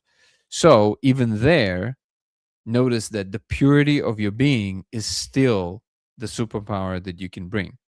In all cases, try to live the best life, try to do your best, accept the moments where you are not at your best, and then keep trying. This principle holds forever. I would say it's universally true. And if in the end of time, this is why I don't entertain all of these, like, Prison Planet and all of these things. They're useless ideas. They're useless ideas because they're not informing anything. Because it's like, listen, if you're telling me that the world I live in is no matter how hard I try, no matter how good I'm trying to be, eventually I will still suffer forever. Well, you know what, man? Then it is what it is. But I'm in the time that I do have, that I want to experience things in the best way that I can, I will do that. At least I have that. So thinking about the worst possible outcome, what if it's this? What if it's that? I'm not saying you're saying it, but it's definitely a very common trope. Those are useless ideas. They don't inform you. They don't help you. They don't make you happy. There's no need to entertain these ideas. Just try to be the best version of yourself. And it sounds like you're doing a pretty good job. Thank you. Listen, thanks again. Thank you so much. To me, what resonated with me is he said something, the more experience I have, the less I know, which reminds me of the Dunning-Kruger curve, right? You peak confidence and then you have this ego death, or the trough of disillusionment. And so when you're in this trough, you don't have conviction to believe, right? You're searching. And that's a very hard place to be when you're searching, because you're not really grounded by a belief system, right? Like, because you have this it's kind of like a pseudo ego death where you just don't have this. So it resonated with me what you said. And the only thing that I have used, like, I found that meditation really helps, and just being grounded in the moment, right? And letting go, or just observing, and ultimately, hopefully, letting go of things is the only thing that has helped me. But I really resonated with what you said about kind of that search when you feel lost, or you feel like you're in the darkness. Thank you, Nick. Yeah, I mean, it was after that experience that I really started to try and find out what was this being and stuff like that. And but I think for a long time, I've always tried to focus on the moment anyway, and just looking at the beauty in everything, whether it's the heat, the cold, as you say, running water, whatever. I find that stuff really helpful. I mean, as far as I could see, I was in a really, really good place. It's just that I'm endlessly curious, and I guess maybe it was like curiosity killed the cat. You know, it was like I don't know, but ever since then, I've just been a bit. I've been confused as to what's the mainstream religion or faith. What's the mainstream religion that I should put my faith in, rather? Beliefs. There's a lot of everything, you know, the three main theology, I say the three main, you know, everything seems to point back to Mesopotamia as far as I can see. And these, you know, ancient teachings about sky gods and all this sort of stuff. So I don't know, I'm just, as I say, the more I look into it, the less I seem to know. So it was easier being a child where you had authoritative figures and everybody told you what to believe, and that was that. But then once you start thinking for yourself, you're like, oh my God. This is exactly right. If you want to think for yourself, it comes with responsibility. You have to kind of take responsibility for the things you know. So this is the birth of responsibility for humanity, this kind of stuff. And as you, what's his name? Why am I spacing on his name? The guy who wrote My Big Toe. Somebody help me here. So I don't know. Gary probably knows. Why am I spacing on his name? Hold on. Is it David Jones? No, My Big Toe writer. Tom Campbell, right? So even Tom Campbell said that he had, you know, he claims that, which I believe him, by the way, that he's a soul that was training itself through different lifetimes. So when he showed up at this lifetime, he was already prepared, and all he had to do is just open up the gift, and that's it. And he's here to help people wake up and all that stuff. Now, I have my reservations with some portions of his claim, but I do think that largely he's correct. And even he said that after a little while, when he was opening these channels, he all of a sudden started experiencing these dark places. It's just kind of like what comes with the territory when you start exploring. And you have to kind of, if you can't, I think it might be a test. I don't know. If you can't proceed beyond that point, if you can, like, it's okay, then you're not meant to take that path. But the truth is that, where do you live? I live just south of London in the UK. Oh, then you're screwed, man. No, I'm kidding. It's no. So the reason I'm asking is because I will never. People always. I think, or maybe it's just in my imagination, but I imagine people kind of roll their eyes at this point when I'm telling people. But I will never get sick of recommending people just sign up for a Vipassana retreat, brother. You have one for sure, somewhere not too far from you. Say it again. I'm writing all of this stuff down. I'm writing My Big Toe, Tom Campbell. No. So Vipassana. There you go. I just put it in the chat for you. Okay. Just thank you. Yeah. Just Google Vipassana, and then where you live, and it will show you. Vipassana yoga. Yes. No, Vipassana meditation. Yeah. Yeah. No. Vipassana is a form of meditation. It's the closest meditation to what the Buddha actually taught. It's the most secular in its approach. It doesn't come with any dogma. It's just the practice itself. You're right. Yes. Yeah. So just Google that and where you live, and it will show you the closest retreat to you. Just go do a retreat. You have to allocate 10 days of your life. You give away your phone. You're being taught a technique for 10 days. You've been shown how to use your attention. The big innovation that the Buddha brought into the picture is, it doesn't matter what you believe. It makes no difference. It's not going to help you. The only thing that's going to help you is your ability to purify your mind by using your attention. And that is something that, a skill that everybody should learn, no matter what else you undertake in life, no matter what else you believe. Just go through one. It's you, and you basically take refuge in Buddha, and you basically learn this technique in 10 days. You will have a completely different brain in 10 days. Yes, you have to give away 10 days of your life, but trust me, it will surprise you what transformation you can go through in 10 days. There's nothing magical about it. There's no dogma. Nobody's teaching you anything. Yeah, I know that you're open to learn, but that's not the point of it. The point of it is that you're literally being trained how to use your attention to purify your mind in such a way that you'll be able to actually shed a lot of these fears just by paying attention to your body in a particular way. What up, Stephanie? How are you doing? Hello. I'm finally without childcare duties. So Woohoo! I have a chance to chat. That's wonderful. I So, was just going to chime in on the mindfulness aspect. yeah, please. How important it is. Yeah. Yep. So I and Buddhist in Dallas and a psychedelic assisted therapist and have taught mindfulness for a long time. And what Nick was saying, we did a study one time where we taught mindfulness for 8 weeks and we tested them pre and post, and their scores actually decreased after the course. And we were like, what did we do wrong? What happened? But it turns out that we just taught them to be aware of how unaware they actually were. And so their post tests were just more accurate because they had realized that they were actually very unmindful. But if I got knocked out and lost everything that I have mentally, mindfulness and gratitude would be the two things that I would not want to lose. They're life altering. Thank you so much for sharing. And yeah, again, please remind me your name, brother. Part RSD. I'm talking. Sorry, I keep muting myself. Scott. Scott, right. So yeah, just truly just sign up. The thing that I love about it, it's an organization that is all over the world. There's a lot of different forms of mindfulness. I personally, well, I'm biased because I've entered that practice. I've done others, but I've done Vipassana the most. I've done quite a few retreats and I'm volunteered in the community a lot. So it kind of like it created this kinship with the community, of course.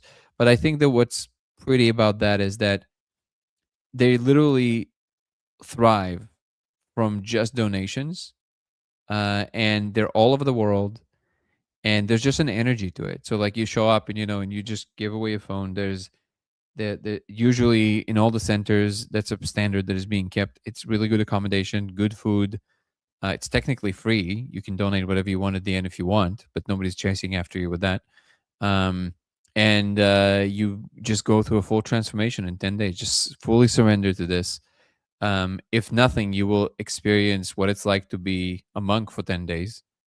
And you will be taught the most powerful technique I think any person can have as a baseline to everything else. Because there's a lot of other meditative techniques that you can use, Dzogchen, that are much more targeted.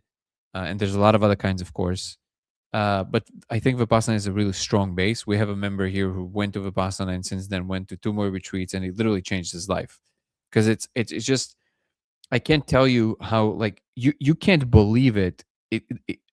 After my first retreat, it kind of felt like I'm neo-stopping bullets. Like you can just completely detach yourself from all your emotional tapestry, and you don't suffer even though the emotions are there. So like you can still feel the things happening, but you can choose to step away. It's almost like you find another space inside of you that is completely free of being part of the content. So if you have that kind of skill, whatever happens, even if that being meets you again and tries his tricks again, you can just step inside and that being can't touch you there. You're just completely free. And that is something that you can learn in 10 days for free. Hey, Danny, I have a friend that just did Vipassana, and he said that they feed you this like porridge from the Matrix, this like oatmeal stew, and that's all you eat for 10 days. And it's like, he said he felt like he was outside of the Matrix. So I think your friend committed one of the precepts that they ask you to not commit, which is that he lied to you. Oh, really? Oh, yeah. There's an absolute lie. The food's always been delicious when The food is amazing. But it sounds like he didn't have the best time if he says that. The food is actually prepared by other volunteers that are older practitioners. So when you go to do a retreat, the first one you can't really volunteer. You have to go through the process, and you cannot do any less than 10 days. That's because in the first, there's, again, like I said, there's other forms of mindfulness, and they do allow shorter periods in the beginning. Vipassana does not allow you to do less than 10 days in the first round, because you're going through a process. You literally, almost like you performing an operation on yourself. So you have to complete the operation and close the wound, and that's kind of the metaphor that is being used. And I do think there's a lot of wisdom to that. You're not a prisoner. You can leave. But they highly recommend that you complete the 10 days. Then after you do the 10 days, you can come back and you can do 3 days or 1 day, no problem, because you already know the process. And the second you complete one course, you can go back to do a course in which you volunteer. So the course that you just sit, it's called just sitting, so you just do the retreat, is different than the course when you volunteer. When you volunteer, you only meditate 3 hours in a day with the group, and the rest of it you volunteer, either in the kitchen or doing some other work. So all the centers all over the world are all run and maintained by volunteers that are just older students that always come to the retreats. They're always fully booked, and they come and they do everything. They cook the food, they clean the kitchen, they clean the grounds. It's all done with love by other students who know exactly what you're going through, and the food is incredible. Like the food is, and also the fact that you do nothing but meditate and pay attention. So the food is actually the experience is heightened by a lot. Like everything is so delicious and amazing, and it is added to the fact that every single day you have a different items. There's a set menu, but very often when certain volunteers would be present, they might have certain expertise from, like, I remember I volunteered in one where there was this Indian woman who was she was chosen to be the cook in that retreat, and she was cooking every day, man, this incredible Indian food. It was just like insane amazing. So this was like it was just like, it was almost like not good for the ego, it was too good. It's kind of hard to go home from that. But it's absolutely not true. In the morning you have fruit, you have, of course, coffee, tea, all of these things. You always have bread, always have peanut butter, always have a lot of things actually, and you have cornflakes and vegetables, and that porridge that you can either eat or not eat in the morning. So it's up to you. During lunch, the porridge is not available. You have actual lunch, and then in the evening, if you're a new student, then there's it's usually fruit and some bananas and stuff. They do recommend that if you're an older student, that's not going to be relevant to you, Scott. But if you're an older student, they do recommend that you don't eat after lunch. So that kind of like your last meal of the day. But yeah, it's absolutely not true. There's just porridge. The food is incredible, and usually the accommodations are also pretty comfortable, even though they're not necessarily supposed to be, because technically the way they were doing it back in Burma and India is that you're not supposed to have a pretty comfortable bed, but usually most of the beds in the centers in the West are very comfortable. Yeah, there's literally no downsides, zero downsides. The only thing is that you have to just submit yourself for 10 days, which is very difficult for people in the West to do, because you have so many responsibilities usually. But I cannot recommend this more, and I will never get sick of recommending it, because if for no other reason, understanding what you are capable of, with the help of no one else. I mean, yes, they teach you the technique, but you are the master. You are sitting there and you are training your attention in a way that you did not know that you can do. And then magic starts happening after a few days. It's not, don't get me wrong, this is not just some kind of a joyride. It can be tough, because you're going through a lot, and you have to kind of deal with all of it. But you come out of there, you definitely know that something different happened. Like you have a different ability, you have a different confidence in yourself, you carry yourself differently. And if you want to maintain it, just like with everything else, you got to keep practicing. They recommend keep practicing always, but it's just like going to the gym. Like if you're not going to, it doesn't matter how buff you are, if you don't train, you're going to atrophy. It's the same thing. Great. This sounds like the next stage in the journey. My best friend who did this with me, he's actually Indian. He owns an Indian restaurant. There you go. But, I think I'm going to talk to him about this, and we're going to research it. Dan, I have to go. My battery is literally on like 3%. So see you, my friend. I'm going to have to catch up on this on YouTube. But thank you so much for taking the time to talk to me. You got it, brother. Okay, buddy. Documentary called Dhamma Brothers, and they say their retreat was harder than prison. Don't watch anybody's accounts of this. Just go into your own experience. It's not a prison. You can always leave. I highly recommend you at least give it a shot. Casey's in the house. Bring him on before we adjourn. How are you, brother?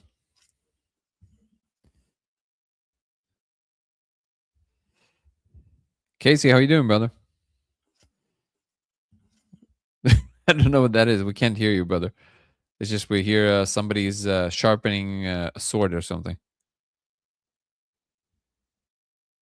All right. And unfortunately, I do have to bounce. So I'm just going to remind everybody that if you guys want to know more about the retreat that is happening in February in Costa Rica, feel free to email me to dangoprox@gmail.com. It's DAN GOPROX@gmail.com. dangoprox@gmail.com if you want to know more about the retreat.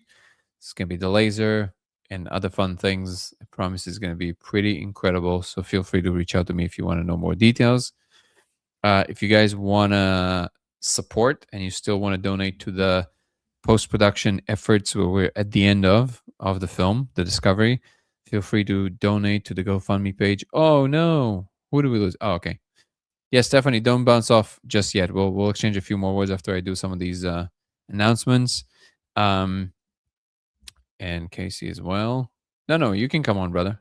I just want to get these announcements out of the way, and then we'll chat a little bit more. If you guys want to still donate to the film, please feel free to do so. Receive it with gratitude because we're at the final stretch of this whole thing.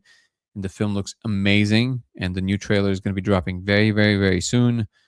So you can find the trailer for the movie in the description of the live now on YouTube on Dango Thoughts, or you can just go to Dango Thoughts and search for The Discovery. In the description of the trailer, you will see the GoFundMe page. If you donate over $1,000, which is substantial, but if you will automatically be placed on a list of people who will see the movie as a world premiere together with Q&A with us and everything. So we guarantee that even though the movie is most likely going to be distributed by, going to be sold to some distributor, we will still maintain the rights to do a viewing for just the people that donated these amounts and some other people that we kind of decided that kind of help with the movie in different tiers.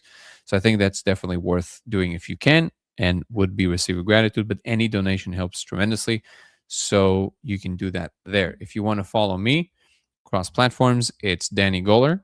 Just one word, DANNYGOLER, Danny Goler on TikTok and Instagram, or Goler Danny on X. Just swap them. Laser X83 on Twitch, and Dango Thoughts on YouTube. DANGO Thoughts on YouTube. And you can check out my new show on Spotify called 0 to 1 with Danny Goler, from Earthbound Minds to Cosmic Citizens. 0 to 1 with Danny Goler. And go check out my new Substack. I have a new article there.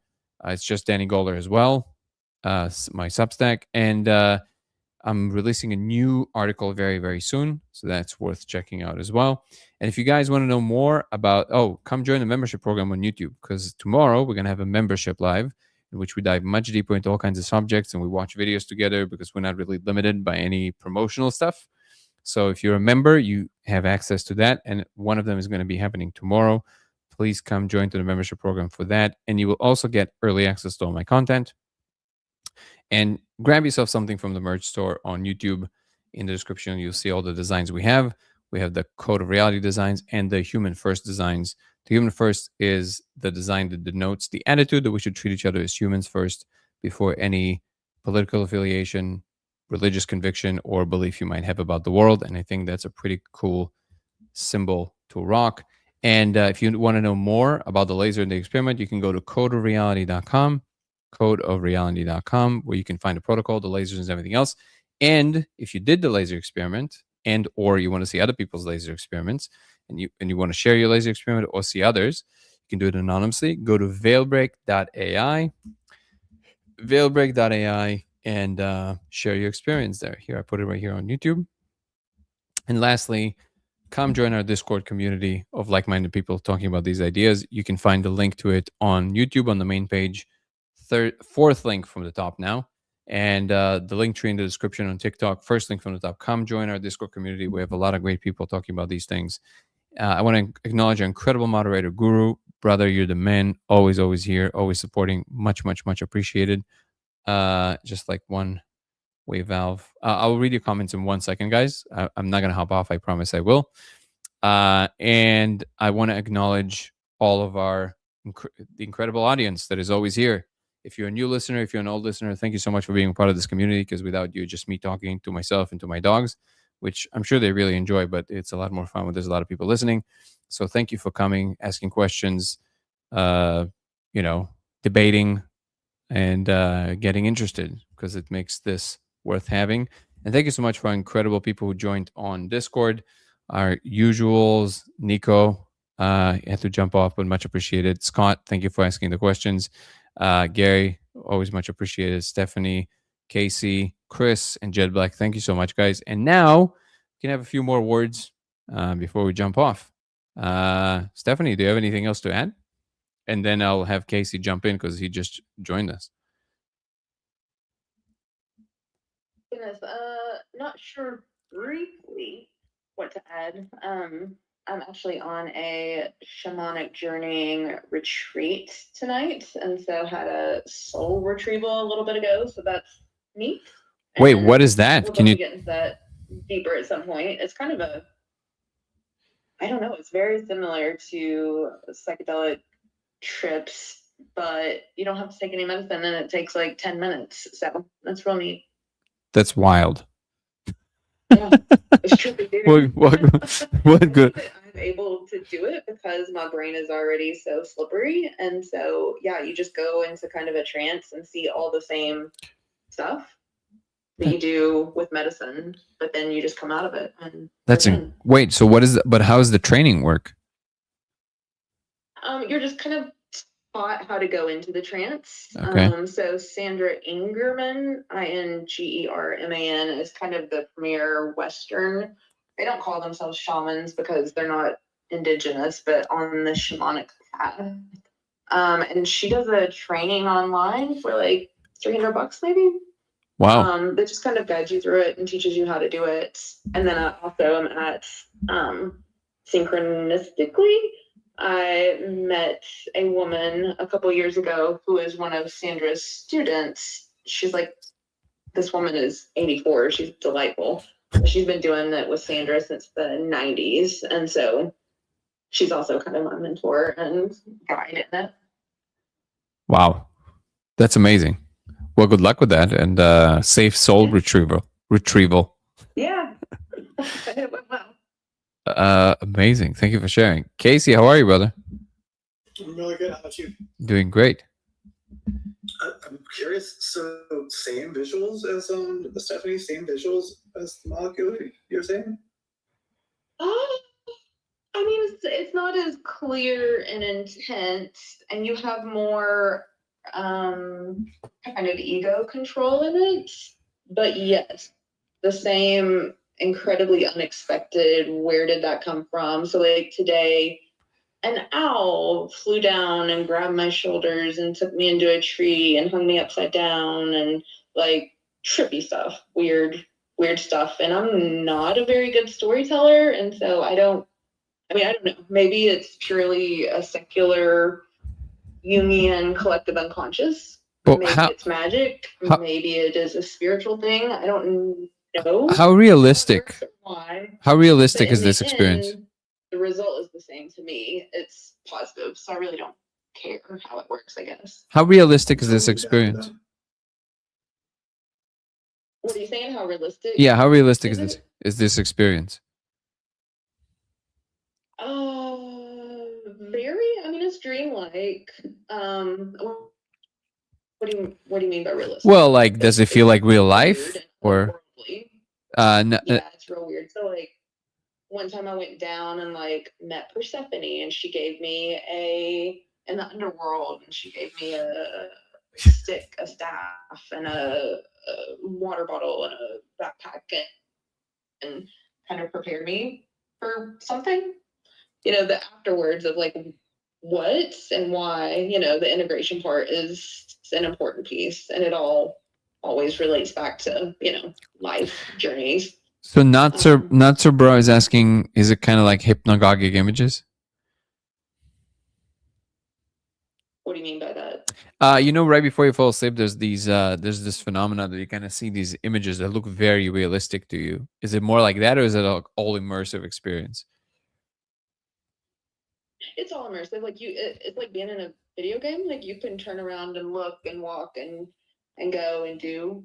So Interesting. you go into like an underworld, or you go into an upper world, and you have like a power animal that kind of is with you and takes you. And so you ask, like, what do I need to know to bring more joy into my life? And you will just be taken to a vision. And they're all incredibly different and unique and particular. And then you ask it, then when you're done, you go back. The whole time it's also, there's drumming, which is very important. You play a drumming track, or you have drumming happening. That's wild. And would you say that, I don't know if you've ever done the other thing, but like, have you ever done like astral projection, or did any of the people that did this do astral projection, and did they compare it, or? I've never tried that myself, and I haven't asked anybody, so I don't know. I don't know if it would be the same or not. But I do also the quantum healing hypnosis technique, and it's very similar to that too, where you go and you see kind of a movie that's being played out, and then you come back out of it. And again, just totally sober. That is so wild. So this is just through what, breathing and drums? Yeah, so with the shamanic journey, it's just drums. At the beginning, like she guides you and says, you always enter in through like a natural kind of portal. So like I chose an oak tree in my yard, and so I go into the oak tree and down through the roots, and then I come up into this other realm, and then a power animal came and met me, and then so you always go in through kind of a visualization, and then what happens after that is unknown. Wow. That is wild. I would imagine you'd have to have a powerful visualization capability. Yeah, in the group here, when we've done it with a large group of people that are kind of inexperienced, there's only one girl that hasn't been able to see anything, but there's 7 others. They all experience something. And again, I think that my brain, I think, is already, like, I'm an artist, in training, and I've done 20 years of meditation and lots of heroic doses of psilocybin. So, I mean, I think my brain is very prepared to do it. That's incredible. So that's why I can go in so quickly. That makes sense. Gary, did you ever do any of this stuff or anything like this? I might be in the background. No, I was asking Ghost, but I think he's just in the background right now. He's being a ghost. He's ghosting us. He's ghosting you, yeah. Did you see the post in the general chat where someone had the laser experiment on CNN's homepage? Was that real? Yeah. CNN shot a piece on this. Sweet. Yeah. It's going to be behind a paywall for a little while, and then they're going to release it, and they're going to let me know when it's out, and I'll share it. No, I have not done anything like this, at least not in this form. But I'm very self-taught, but it's not even that like I've taught myself these things. It's more like I just have an intuitive way of just like grasping these things. Just like I've been exploring a lot. Like I've done a lot of meditation on my own, and I just have these things happen. I just like discover these things, but like it's never that it's never really very visual. Like I'm not in some other reality or anything like that.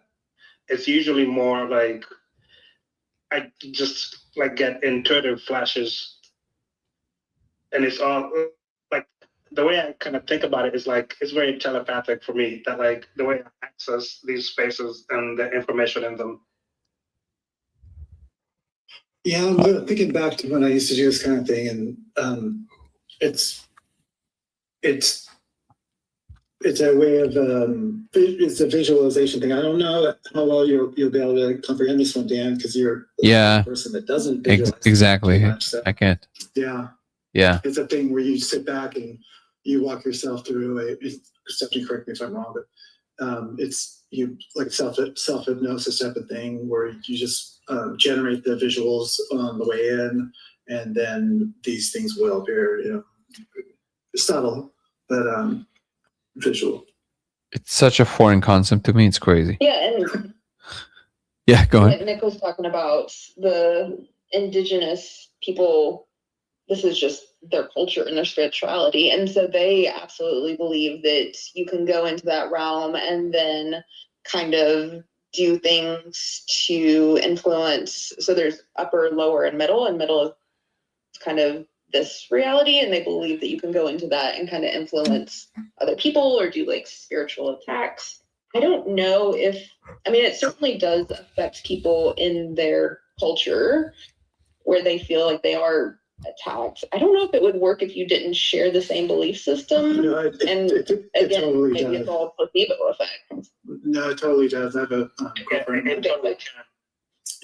Yeah, she's got a teacher, and she can dream for other people, where she can go in and she knows when she's taking on that person who she's dreaming for, and then she'll do things that can fix their trauma, and without them knowing it, and they'll be like, "Wow, what happened? I'm fixed." It's crazy. And also, I see you guys' comments. Well, that is we're just trying to. and- What up, Dennis? Yeah, sorry. Go ahead. Yeah, it also depends a lot on you and like how receptive you are, or like what kind of energy you're transmitting that another energy can connect with, kind of thing. Mhm.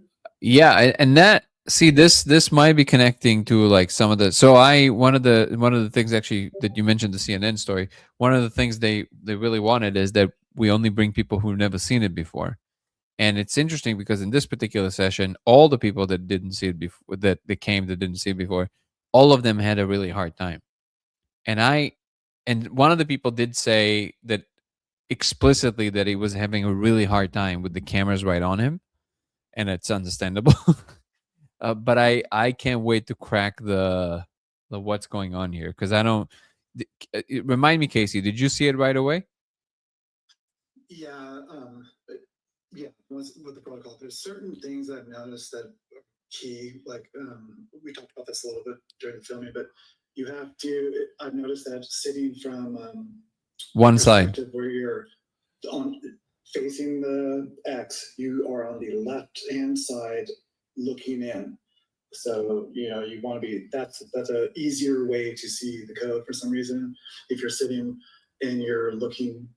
If you're looking from right to left, that direction, it's harder, I've noticed. And also that left arm is the key one to see for some reason, for me at least. And I noticed it's similar with Ben and stuff like that. But, Yeah, there has to be some generality here. It drives me crazy. I don't know what it is. Okay, yeah, but anyways. And pressure's a little bit rough on people, but it also, like just it's the protocol. You got to go big first, and then go back in another time, and then you'll start seeing it. Yeah, no, I noticed that even then people. I'm telling you, there's something about how people cast their attention that I think is actually a big influence there. Yeah, that's for sure. You have to start with like teaching them to like open the gaze so they can see the speckle in the background. Be able to focus on that by open the gaze. And then little weird things like if I touch my finger to the surface, boom, it's gone. Like my brain zaps it from me. Interesting. Huh.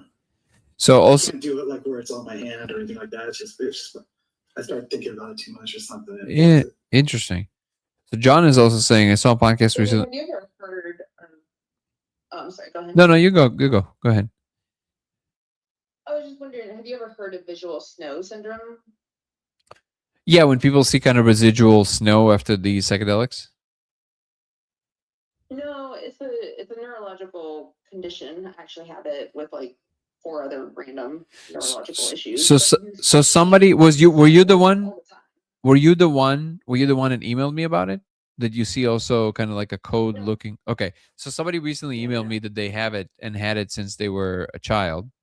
And they reported to me to see, interestingly, hexagons and stars, which is exactly the stuff that you see that the code kind of makes up, which is really interesting.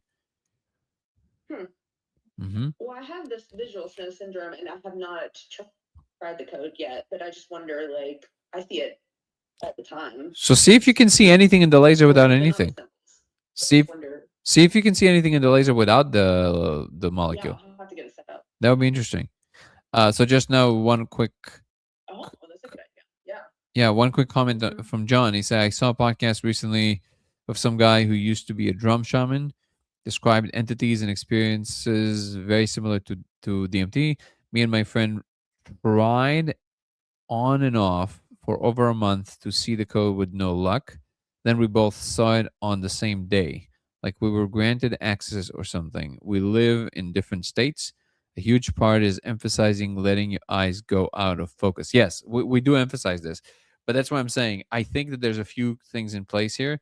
The first one is that I think that is something technical with just how people cast their attention with their eyes. Like truly, like some people I think don't even know what that means, and people don't like to admit that they don't understand what you're saying. So they just kind of nod, but then they don't do it. Like there's a diffusion of attention that has to happen. The other part I think is a little more difficult to communicate because I think there's something happening where there's something on the software level in the brain that is doing a certain kind of observation, and you need to kind of zoom in and rotate. And I think some people naturally do this more easily. They just kind of naturally see the things this way. Practice with stereogram, which I was unable to see, but I think that did help me with property default. Yeah. So the easier way is to actually look at the play. You can't see me, John, but like basically you're gonna place both of the palms of your hands in front of you, one further than the other, and switch attention between the two, and then notice what it feels like in your head, in your right where your temples are. That muscle that changes focus. Feel what it feels like to do it, and then practice with just feeling that muscle. That really helps. Just change your attention from the further hand to the closer hand, from the further hand to the closer hand, and feel what it feels like to do that. That's the thing that needs to be trained. Also, to all of these, that's why I do appreciate that Casey asked you, Stephanie, if it kind of is like with the molecule, because all of these claims that people make, not necessarily you, but like what John just said. I saw a podcast of a shaman that said that they were doing drum circles and then they experienced things just kind of like on DMT. I'm always super skeptical about this. I'm like, really? How close can it be? Because it's like, I'm so like, it's so hard to sell me on this. Because whenever I speak to people who even like say, swear by like, breath work, which I personally absolutely love, right? But like when you push this point, when you really ask them, I've done it a couple of times with people who are breath work practitioners, like professionals, that also have done DMT. And when you really ask them, it's like, well, how close is it to actual DMT visuals? Because they swear like DMT release, right? If you push them on this point, they will admit that it's not the same. I do think there's some limitations of what we can do without the molecule. Now I'm open to being, yeah, go ahead. Yeah. It's the shamanic journey. It's absolutely not like DMT at all. It's not realer than real. It's like psilocybin. Like you see and you experience and you're there, but it's not that plastic. I don't know what words, but I've only done DMT once, but it was a totally different visual, experiential thing than all of these others for sure. Yeah. Well, thank you for sharing. What did you say, Casey? I was just gonna say what you said, that yeah, it's definitely a different kind of thing. Yeah. I see it better looking in refraction water. I experienced putting glass optics in water. With just a laser pointer, Spider Lulu, or the diffraction plus the water? Because diffraction plus the water, yes, it's provably better. It's easier to see.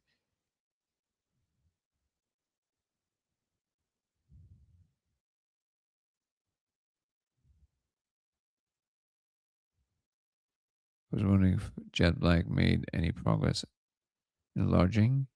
Oh, Jet Black, did you try to enlarge? And yeah, putting your fingers that way. I'm also like a little sus on like the pens that are like the little round pens just not being strong enough. It's dosage for people to keep. Honestly, I think you might be right, but the truth is that we went pretty deep in. I think people see the outskirts of it sometimes, and they just, what I think it might be? A lot of them reported content. So I think what might be happening is that some people are just so bamboozled by the content they can't bring themselves to focus on the details. So they keep looking at the image. They can't see the pixels. They just keep seeing the image. They can't like go in. They can't focus enough. Yeah, you got that. Absolutely. I did this with a person just the other night, and that's exactly what was going on, and I could see it go down exactly like that. I'm like, oh, okay, that's what he's doing. And it's funny how non-communicative people are, right? They just say yes, but then they don't do the It's so right? It's so weird. I'm like, please describe. It's like, yes. Oh, no, not yes. Tell me what you're saying. Hey, Spider Lulu, how are you? Can you hear me? Yeah. Okay, I've never done Discord before. I just want to say that I never tried the molecule until I saw your interviews, and I didn't know where to get it or anything, so I just went and I made it myself and just smoked a little bit in a cigarette. That's all I do. What a G. I've never done a huge amount, and I see, huh? What a G. Go ahead. I said, what a G. What a What do gangster. you mean? Like I said, what a gangster. Just made it silly. That's amazing. So, okay. Yeah, so I mean, I do eventually want to, do enough, but I just do a little bit in a cigarette, barely anything, and I could see the code. But I You could. just wish I could see it. Like I can't focus in on the little mini Can you symbols. do your best? Just try to describe what you're seeing right now. What do you mean when I see the code? Yeah. Just do your best to try to describe what you actually are seeing. Okay, the first time I saw it, on the ball, and it was like the picture. It was that picture. Remember, Danny asked. I sent you the email, and you said your wife drew it. I saw that Okay. kind of You probably won't mentality. remember. Oh, you're talking about the mandalas. You're talking about the mandalas. Yeah. Yeah. Yeah, and then I started using magnifying sample glasses, and it's hard for me to focus. But a few times I could see the symbols, I could see them kind of moving too, but I can't focus in long enough. I can't. I'm trying to find a way to make it bigger. So, When you say symbols, what do they look like? Like, do they look like, what kind of symbols are they? Numbers, or are they? they're not anything I've ever seen before. But So I think you are seeing them. almost like hieroglyphic. Yeah, I think you're seeing them. I think you're seeing the Can code. Can you describe like how many arms, like if they have arms, they have curves, are they like any descriptive Yeah, terms? I mean, I could. It's just hard for me to just articulate this, and No, it is hard. I don't blame you. Yeah, if you're to think of all the letters on the alphabet or any symbols on a keyboard, is there anything on there that it would resemble at all? nothing that I really recognize. But then everything, it kind of looks like I can't. Like I said, I can't focus in on my tell, and it just goes on forever. Like I can't. Yeah. So my intuition tells me is that you're seeing the code. You're seeing the correct thing. It is tiny in the beginning. If you spend more time with it, it will become more and more coherent. Here's my advice to you. If you still have some of the stuff you made, you see the chat? Yeah. Use this. Do not use a cigarette. I can see the chat. Huh? Just right. The what? If you're in Discord if you're in Discord on a computer, you can right click on the thing and say show chat. If you're on your phone, you can tap it and say show chat. Trap phone. No, you should be able to see it on the It's okay. It's okay. It's okay. I'll just put it in a message to you. Here, I'm gonna. Do something wrong if I. No. Oh, you're good. You're good. I just put it in your chat. So when you're done with the conversation, I put a link in your personal chat. Okay, I just texted it to you on Discord. So use this atomizer. Do not use a vape. Okay. Sorry. Do not use a cigarette because yeah, use what I sent Okay, you. but I've tried to order, I don't know anything about those things. I don't know how it. No, you I guess just you have to use it. no, so I'm explaining to you. It's really really simple.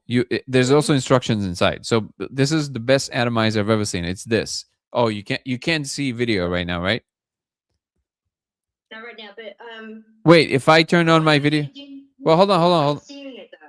Hold on. I do think you're seeing it, but just slow down. Because your trips are going to be about 10 times. Yeah, 10 times stronger, and it will be easier. That to be the thing. I'm by myself, I'm like afraid of doing more. So right now, Sure. you But- know, I don't know anybody. That's why I was hoping to meet somebody in this. I'm in the Bay Area, Okay. and I just don't.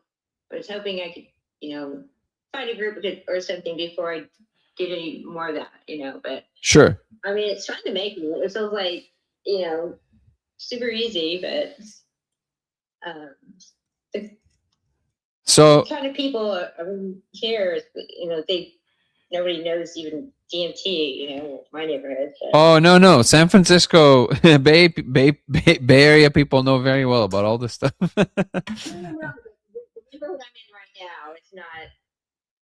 I mean, I don't live in San Francisco proper anymore. I'm like it's Casey, like I'm in Martinez, which is outside of Oakland. And it's not. It's like night and day. Yeah. Okay. Well, first of all, I'm impressed that you just did it yourself and then you did the whole thing. So it sounds to me from what you described me is that you saw the code. It's just a matter of spending more time with it. Yeah. Each time I see it each time, but I'm frustrated because I can't. I want to be able to. I was hoping I could put like a paper on the wall, and trace it. No, it's way too small. I remember It's Bruce way was too small. talking about Yeah. the mechanics of it, and he was working on that. And Yeah, it's way too small for that. All right, guys. Unfortunately, I have to adjourn because it's getting really late here, and I gotta lower my volume as well. I really, really appreciate you guys. Thank you so much for all of these beautiful, beautiful shares. This was a great conversation. I appreciate the audience and Guru and all the people on the chat on Discord. I really appreciate you guys. Stephanie and Guru and Spider Lulu, thank you so much for coming and telling us, and Casey, and all the people in the chat, of course. Fun Guy, Jet Black, John, DJ, just join us, and Chris. Thank you guys, and thank you everybody in the chat. Ambient Glass, appreciate you, brother. Power Off, Mickey Mick, Dennis Dillman, who joined from X, and a lot of others. And thank you so much for all the TikTokers for always being here. What is what we can buy? DM? No, that one I can't help you with. But if you want to know more information about the lasers and the protocol, you can go to codeofreality.com. Codeofreality.com, and all the rest. Just come join our Discord where you hear people talk now. So just click on the link tree in the description on my TikTok, and click on the first link. It's our Discord link. Come join us. Much appreciated, everybody. Much love, and I'll see everybody tomorrow. Peace and love. Have a good night. Ciao. Have a good night, guys.